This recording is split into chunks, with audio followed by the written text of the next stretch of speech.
Saudi আরবের রিয়াদে আগুনে নিহত ১৬ জনের মধ্যে ৯ জনের মরদেহ দেশে পৌঁছেছে। বিকেল ৪টার পর শাহজালাল আন্তর্জাতিক বিমানবন্দরে তাদের মরদেহ নিয়ে অবতরণ করে ফ্লাইট। এ সময় প্রবাসী কল্যাণ ও বৈদেশিক কর্মসংস্থান মন্ত্রী আরিফুল হক চৌধুরী ও পররাষ্ট্র প্রতিমন্ত্রী শামা ওবায়েদ বিমানবন্দরে মরদেহ গ্রহণ করেন। আরও ৭ জনের ডেড বডি এখনো আনা বাকি আছে। তাদের শনাক্ত করার জন্য একটা ডিএনএ টেস্ট করতে হবে। তাদের পরিবারের সাথে যোগাযোগ করা হয়েছে এবং পরিবারের সহযোগিতায় ডিএনএ টেস্টটা সম্পন্ন হলে আমরা কিভাবে তাদের আইডেন্টিফিকেশন করে দেশে ফিরিয়ে আনতে পারি সেই কাজটি কিন্তু আমাদের মিশন করছে। ৯ জন আমাদের যে ডেড বডি তাদেরকে আমরা দেশে নিয়ে আসছি। এখন আমরা তাদের আত্মীয় স্বজনের কাছে আমরা পৌঁছে দেব।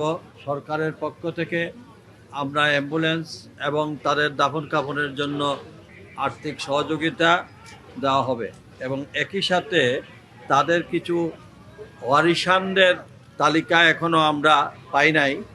এই ওয়ারিশানদের তালিকা পেলেই আমাদের আর্থিক যে সহযোগিতা সেটা তাদের সেই ওয়ারিশানদের হাতেই আমরা তুলে দেব।